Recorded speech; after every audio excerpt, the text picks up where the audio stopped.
The first signs of the invasion were subtle. An unnatural hum in the air, a darkening of the sky, and the eerie glow of alien ships appearing just beyond Earth's orbit. By the time Earth's astronomers detected the fleet, it was already too late. The ships were descending at unimaginable speed, their sleek, gleaming forms cutting through the atmosphere like daggers. There were no communications, no warnings, just the cold, silent approach of an enemy force that had no need for diplomacy. The Cathar had arrived. In cities across the globe, the reaction was immediate. Panic spread like wildfire. Nations scrambled to ready their defenses, but the alien ships were too advanced. Within minutes, they had neutralized Earth's air forces, disabling satellites and downing fighter jets with pinpoint laser fire. Governments scrambled to react, sending military leaders and dignitaries to emergency bunkers, while people in the streets watched in horror as the warships settled over their cities. New York, London, Tokyo, Sao Paulo, every major city had one. The ships hovered above, their enormous bulk casting shadows over the skyline. From their open hangars, sleek dropships poured out, armed Cathar warriors descending like dark angels, landing with graceful precision. The Cathar were beautiful in a way that was chilling. A race of tall, muscular women with armoured skin, glowing tattoos that pulsed with power, and eyes that seemed to burn with contempt. They were warriors, bred for battle, their culture steeped in strength, conquest, and the domination of weaker races. It was clear from the moment they set foot on Earth's soil, humanity was not only outmatched but utterly beneath them. The first declaration came from Queen Vaskar, the leader of the Cathar fleet. Her voice, amplified by the ship's external systems, echoed across every major city. "You are weak. You are fragile. Your cities are monuments to your arrogance. You will submit to us, or you will perish." The Cathar didn't wait for a response. They began their occupation almost immediately. The military, desperate to defend their territories, launched airstrikes, only to see them intercepted and destroyed by the Cathar's impenetrable shields. Tanks and artillery were torn apart with ease. Soldiers were slaughtered by the alien warriors who fought with brutal precision, their weapons cutting through armoured vehicles like they were made of paper. As Earth's forces crumbled, a sense of despair spread. The Cathar weren't just invaders, they were conquerors, and they intended to stay. Humanity's first reaction was disbelief.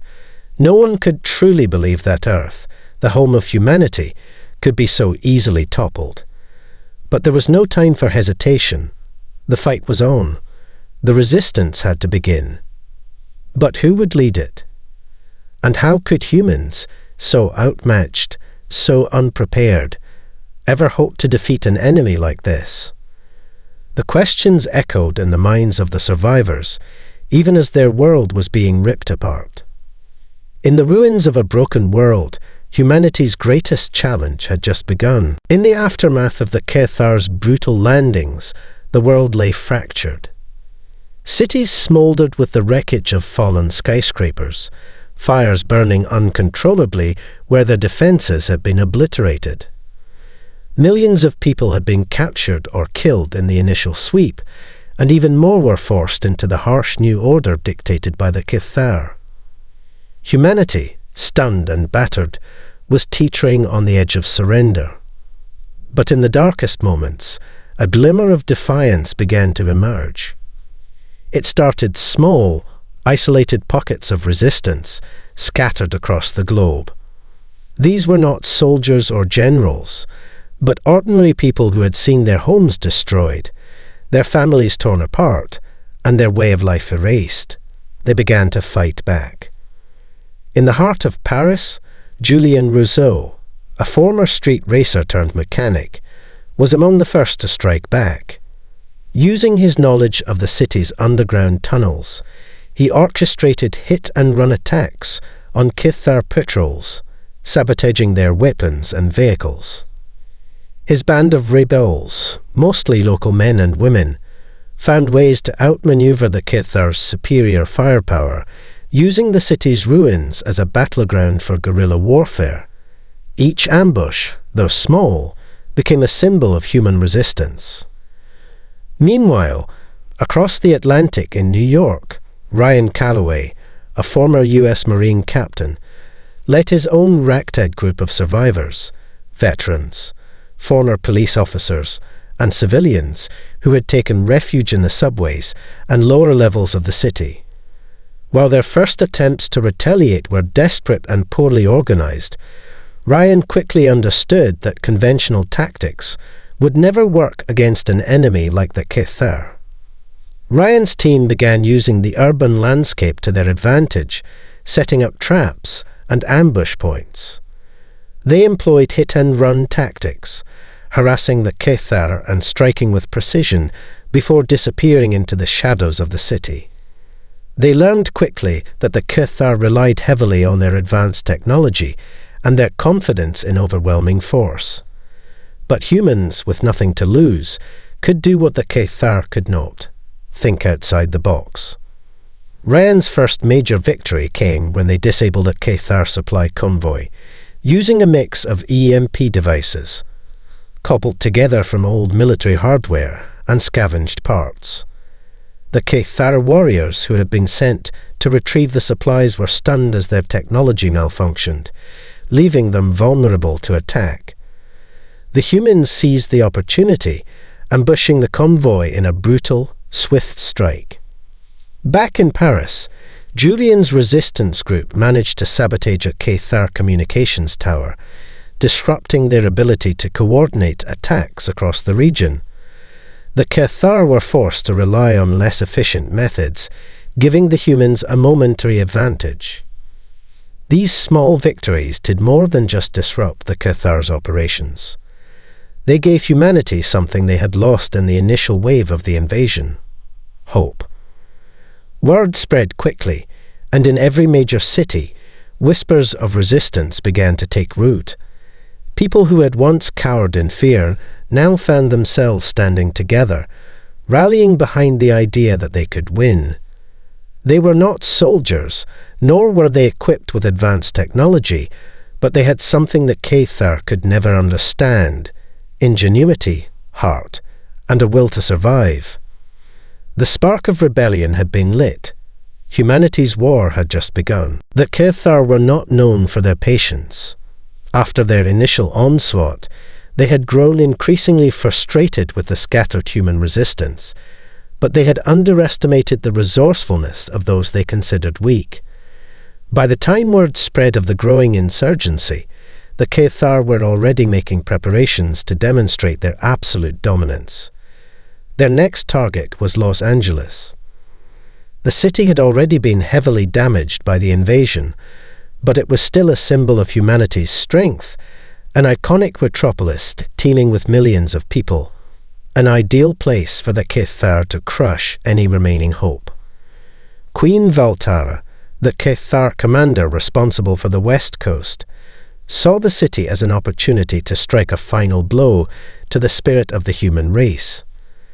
Her orders were clear: raze it to the ground and leave nothing but ashes. But Ryan Calloway and his team were already moving into position. Ryan knew that the battle for Los Angeles would be the turning point. The resistance had grown in strength, their ranks swelling with fighters from every corner of the world. If they lost this city, it would be a devastating blow, not just in terms of military defeat, but psychologically as well. The people would lose hope, and with it, their will to fight. For weeks, Ryan's team had been infiltrating the Kithar's outer defences, setting up traps and staging guerrilla attacks. The human forces were still no match for the Kithar's superior firepower, but they had learned to exploit the aliens' reliance on technology. Marcus Jones, the team's tech genius, had discovered a weakness in the Kithar's energy grid, a vulnerability that, if exploited, could give the humans the edge they desperately needed. The night before the Cathar launched their final assault, Ryan and his team moved into position. They had planted EMP devices throughout the city's power grid, hoping to knock out the Cathar's communications and defensive systems. Emma Ward, the former CIA operative, had coordinated a distraction at one of the city's major Cathar supply hubs, drawing a large portion of the alien forces away from their command center. It worked. As the Cathar forces scrambled to deal with the distraction, Ryan's team took their shot. They stormed the Cathar command center, a towering structure made of alien materials, and fought their way inside. The battle was fierce, but Ryan and his group, armed with modified human weapons and tactical know-how, made steady progress. Inside, they encountered the Cathar's elite soldiers, warriors who were far stronger and faster than any human. Yet, the humans fought with a relentless fury, exploiting every crack in the Cathar's defenses. It was in the midst of this chaos that Ryan came face to face with Queen Valtara.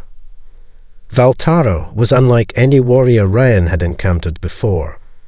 Her eyes burned with an ancient fire. Her movements were fluid and deadly. She fought with a speed and ferocity that left Ryan breathless. But he wasn't about to back down. As their weapons clashed, the ground shook beneath them. With a combination of brute force and tactical ingenuity, Ryan managed to outmaneuver the Queen, disarming her in a rare moment of vulnerability. Valtara, realizing she had been bested, let out a furious roar and ordered a retreat, but the damage had been done. The Cathar were forced to abandon their command center in a disorganized scramble, and the humans, though battered and bloodied, had taken control of the battlefield. Ryan and his team emerged victorious, the city's defenses compromised, and the Cathar's hold on Los Angeles broken. But the battle was far from over. The Cathar were not a race to be easily defeated, and Queen Valtara's retreat was not a sign of surrender. It was a declaration that the war was far from finished. As the dust settled over the ruined city, Ryan knew that humanity had taken a crucial step forward, but there were many more battles to fight. The spark of rebellion had now ignited into a blaze, and there was no turning back. The Cathar's retreat from Los Angeles was a humbling blow to their pride, but it also marked a turning point.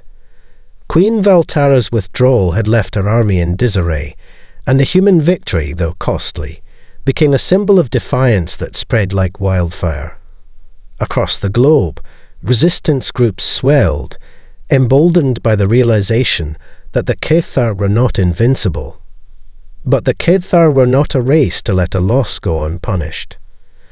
3 days after the battle for Los Angeles, Queen Xarathis, the supreme ruler of the Cathar, addressed humanity in a chilling broadcast that pierced every communication channel, from military networks to personal devices. Her voice, like a cold wind, swept across the planet. "Enough," she said, her tone calm, but dripping with disdain. "You have proven yourselves resilient, but your efforts are futile. I will not waste more time hunting down your scattered forces. If you truly seek to challenge us, then face me directly. I, Xarathis, challenge your leader to single combat. If your champion survives, we will leave your world in peace. If he falls, you will submit to our will and your species will be erased." The broadcast ended abruptly, the final words hanging in the air like a death sentence. A challenge had been issued, and humanity was forced to answer. Ryan Calloway, now a symbol of the resistance, was thrust into the spotlight. It wasn't just his tactical brilliance that had made him famous, it was his tenacity, his ability to inspire those around him. But now he had to make a decision that would define the future of Earth. Ryan didn't hesitate. He knew the stakes. If he refused, the Cathar would continue their assault, and Earth's resistance would never recover. If he accepted, he risked his life against an opponent far stronger, faster, and more deadly than any human had ever faced. But if he won, "I'll do it," Ryan said, standing before his team. Emma Ward, Marcus Jones, and the rest of his crew stood silently, their faces grim but resolute. They prepared for the duel with everything they had. Emma worked tirelessly to scout out the Cathar's strongholds, mapping out the best routes and escape plans, while Marcus hacked into the Cathar's systems, trying to find any advantage they could exploit. Ryan trained relentlessly, focusing on speed, agility, and mental clarity. He couldn't match Carathis in raw strength, but he could outsmart her. On the day of the duel, the Cathar's fleet hovered above a barren stretch of desert, surrounded by an eerie, tense silence. The location was neutral ground, chosen by Carathis herself, as a way to further degrade humanity's will. A ring of Cathar warriors formed around the battlefield, their cold, unblinking eyes fixed on the two opponents. Carathis stood at the center of the arena, her towering form exuding power. She was a living force of nature, her skin glowing with energy, her weapons sharp and lethal. Ryan, standing at the other end of the ring, knew there was no backing down now. This was it. Earth's future rested on his shoulders. "You will fall before me, human," Carathis said, her voice a low growl. "And when you do, your people will learn their place." Ryan met her gaze, his eyes steely with determination. "Not today," he said quietly, his fists clenched. The battle began. Carathis lunged first, a blur of motion. Ryan dodged, barely avoiding the strike of her blade, but the force of her attack sent a shockwave through the ground beneath him. His body screamed in protest, but he gritted his teeth and stayed on his feet. This was a fight he couldn't afford to lose. Carathis attacked relentlessly, each strike designed to break him. But Ryan didn't try to match her blows. Instead, he used his agility, his experience in surviving impossible odds, to dodge and counter. He weaved through her attacks, frustrating her, pushing her into a blind rage. For every move she made, Ryan anticipated it, leading her into his traps. It wasn't strength he relied on, it was strategy, patience, and the unyielding will to survive. If he could tire her out, if he could wear her down, he might just have a chance. The duel raged on, the desert around them turning into a blur of dust and blood. The desert battlefield was a brutal spectacle, and Ryan Calloway was beginning to feel the weight of the fight. Carathis, with her superhuman strength and relentless fury, was not just a warrior, she was a predator, and every instinct she had was focused on one thing: defeating him. Yet Ryan, battered and bruised, refused to give in. Every time she closed the gap, he danced away, using his agility to keep her off balance. The Cathar Queen's attacks were fast and merciless, her blade cutting through the air with a hiss as it sought his flesh. But Ryan had done what few would have thought possible. He had adapted. The Cathar were powerful, yes, but they were predictable. Her strikes followed patterns, each one a calculated move, a predetermined series of motions that Ryan had begun to learn. It was a game of patience, one he could not afford to lose. "You are weaker than I thought," Carathis hissed between breaths, her voice tinged with frustration. "I will break you, human." Ryan's heart pounded in his chest as he darted backward, narrowly avoiding another brutal swipe. His legs felt heavy, his body aching, but his mind was clear. He had no choice now but to finish this. If he could keep her engaged long enough, wear her down, he might have a shot. Suddenly, Ryan made his move. Zarathis lunged, her massive sword flashing toward him in an arc that would have decimated a lesser foe. But Ryan saw it coming. With a sharp intake of breath, he stepped to the side, and in a blur of motion, he slammed his elbow into the side of her head, knocking her off balance just for an instant. It wasn't much, just a brief opening, but it was all Ryan needed. With every ounce of energy he could muster, Ryan grabbed her arm, twisted it, and with a mighty push, sent her crashing into the sand. Her blade slid from her grip as she hit the ground with a thud, her eyes wide with disbelief. For a brief moment, silence reigned, broken only by the harsh sounds of their laboured breathing. Zarathis, seething with fury, slowly pushed herself to her knees. Blood dripped from her lip, but there was something more dangerous now in her eyes. Humiliation. Her pride had been shattered, and she wasn't ready to accept it. "You will regret this," she growled, her voice thick with venom. But Ryan, his breath ragged and his body shaking with exhaustion, didn't flinch. "Not today, Queen," he said, his voice steady despite the pounding in his chest. Before Zarathis could regain her footing, Ryan launched himself forward, grabbing the hilt of her sword as it lay on the ground. He twisted it in his hands, not to wield it, but to use its edge to his advantage. He drove the sword's point into the sand just beside her, creating a barrier between them. Zarathis snarled and lunged toward him again, but this time Ryan was ready. With a desperate cry, he seized her by the arm, pulling her off balance once more, and threw her toward the rocks that lined the edge of the battlefield. The Queen's head cracked against a boulder, sending a tremor through the ground beneath them. For a moment, Zarathis lay still, her body sprawled out in the sand. Ryan stood over her, breathing heavily, unsure if the fight was truly over. Then, to his surprise, the Cathar Queen stirred, her voice low but deadly. "You've won this round, human," she spat, rising slowly. "But know this, you have no idea what you have started." Ryan felt a chill run down his spine, but he didn't hesitate. He knew the battle wasn't over. Zarathis was still alive, still dangerous. But for now the tide had shifted.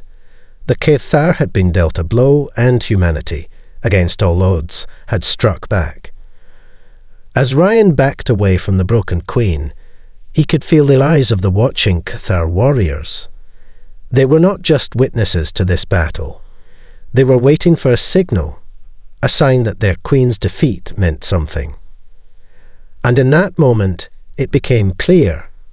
Earth was not finished yet. There was still hope, still a chance. But as Ryan caught his breath and looked out over the battlefield, he knew the cost of this victory would only be measured by what came next.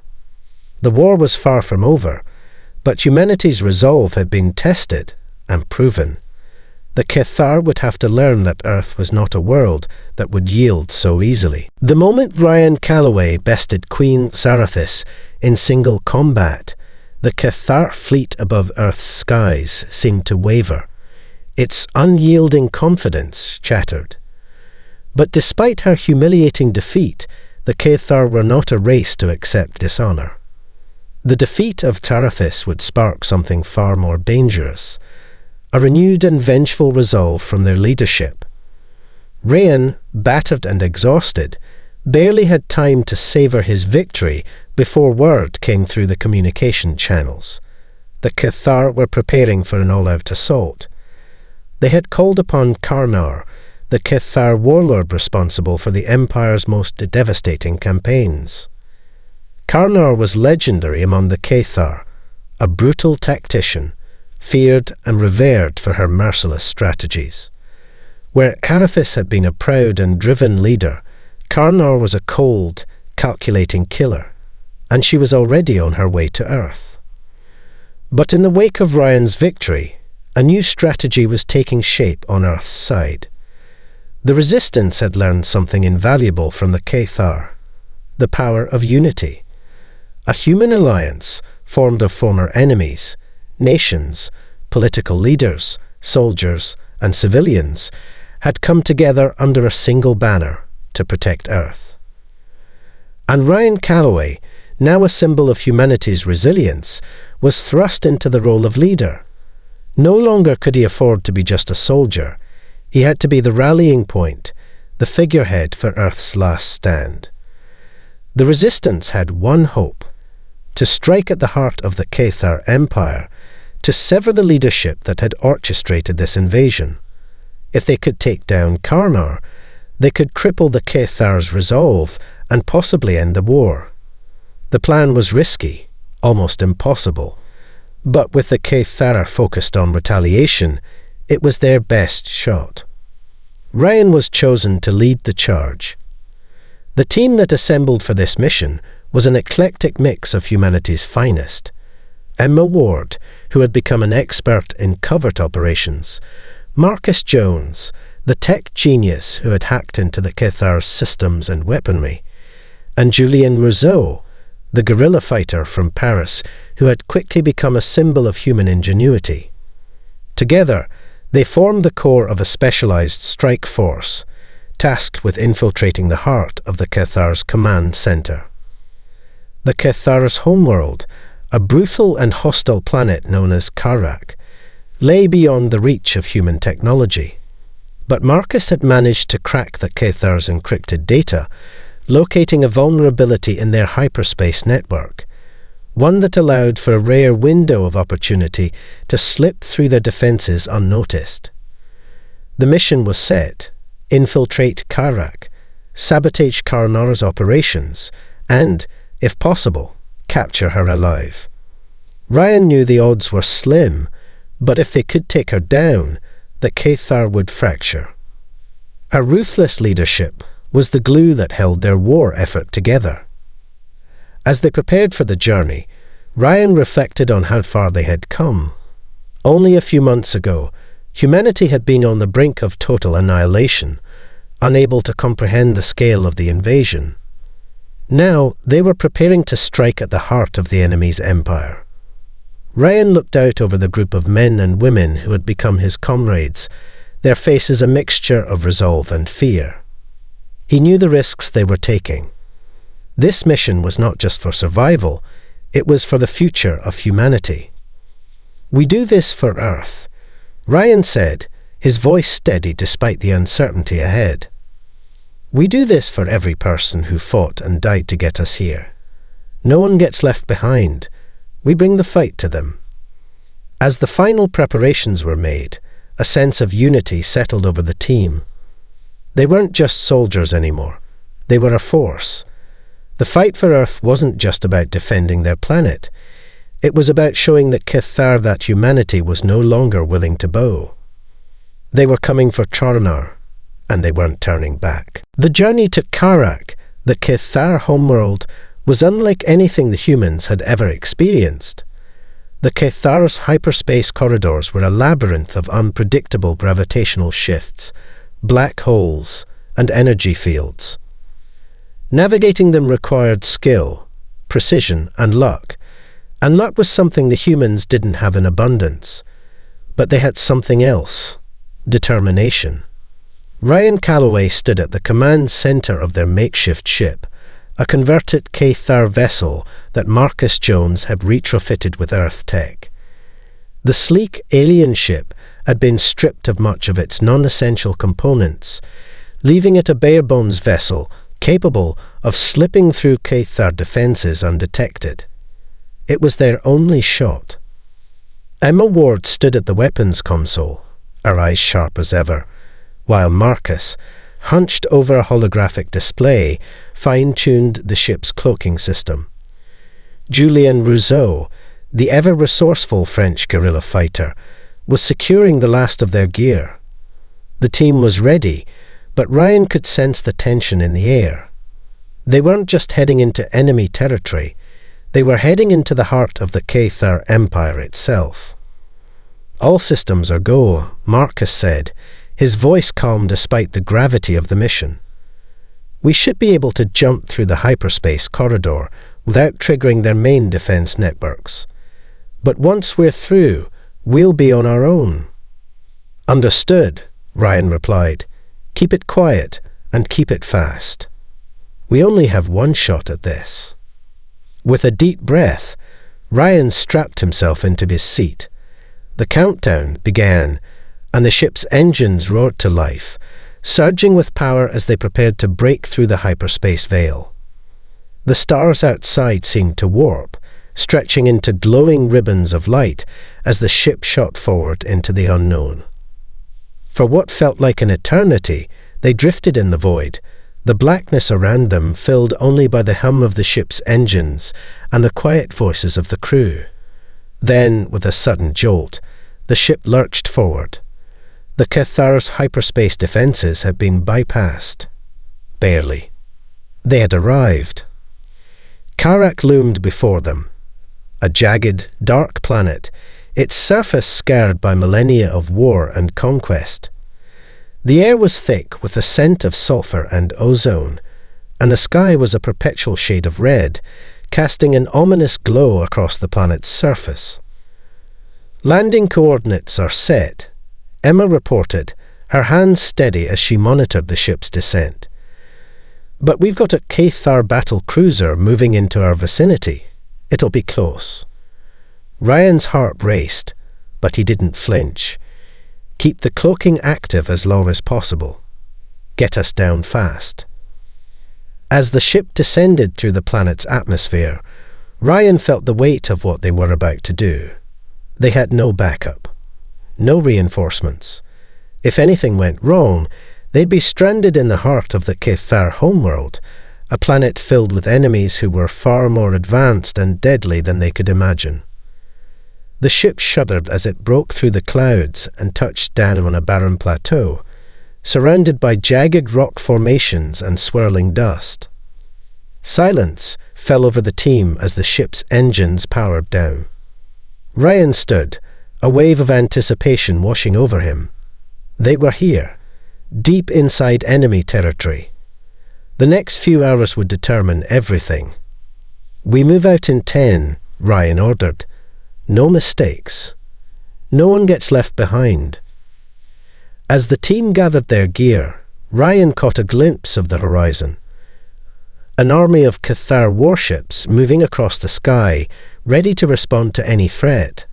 They had no time to waste. This was their one chance. If they failed, humanity's fight for survival would be over.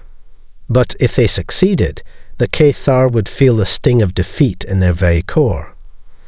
And Ryan Calloway was ready to lead them into the heart of darkness. The air on Karak was suffocating, heavy with the stench of sulfur and ash.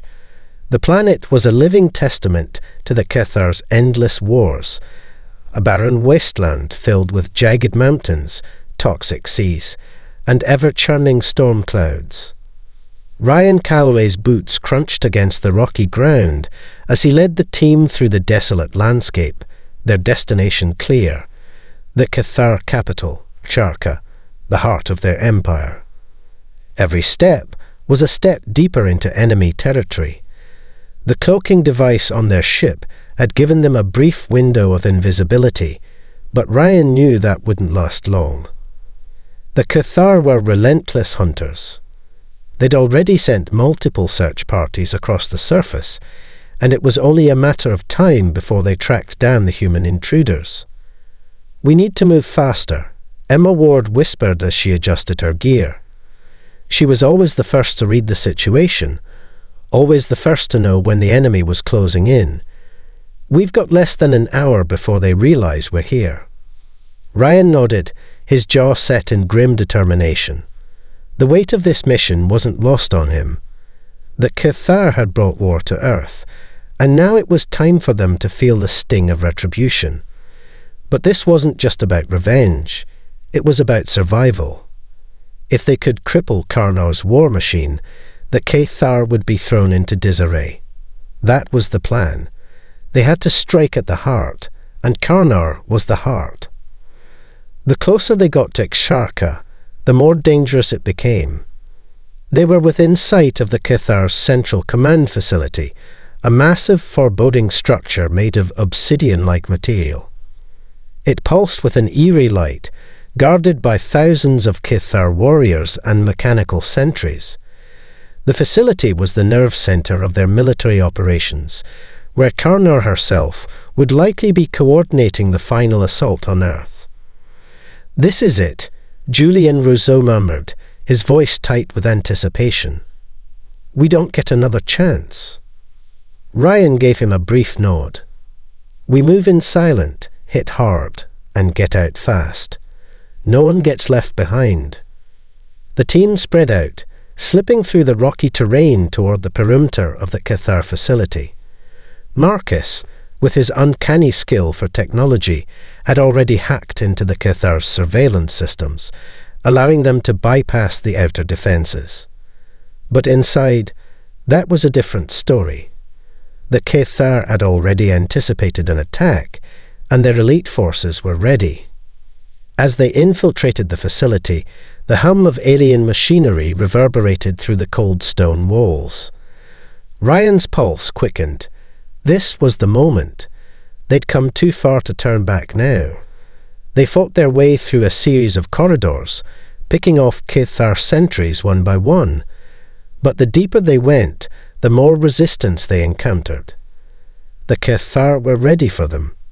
Finally, it reached the heart of the facility, a vast chamber dominated by a massive holographic map of Earth. At its center, Karnar herself stood, her back to them. She was a towering figure, her body adorned in ceremonial armor, her presence as commanding as her reputation. "You think you can defeat me?" Karnar's voice echoed in the chamber, cold and filled with disdain. "You are nothing but insects to be crushed beneath my heel." Ryan stepped forward, his weapon aimed directly at her. "We're not here to defeat you, Karnar. We're here to end this." The battle that ensued was brutal. A deadly dance between the human strike team and the Cathar's most elite warriors. Karnar fought like a whirlwind, her strength and skill overwhelming Ryan's team time and again. But they were united, human ingenuity, determination, and a will to survive driving them forward. In the end, it was Ryan who faced Karnar one last time. He had no illusions about the odds stacked against him. She was a force of nature, a born warrior, but Ryan had something she didn't: the love of his people, the desire to protect everything humanity stood for. With a final, desperate push, Ryan managed to get close enough to land a blow. It wasn't strength that won the battle, it was strategy. He used her own arrogance against her, exploiting the one weakness she hadn't considered, her underestimation of human resolve. Karnar staggered, and in that moment, Ryan struck, landing a powerful blow that sent her crashing to the ground. As she lay there, defeated but still dangerous, Ryan turned to the rest of his team. "It's over. We've won." But as the Cathar facility began to self-destruct, signaling the end of their leadership, Ryan knew the war wasn't over. Not yet. There would be more battles, more sacrifices to be made. But humanity had proven one thing: they would never give up. They had fought, and they had won. For Earth, for humanity, and for the future.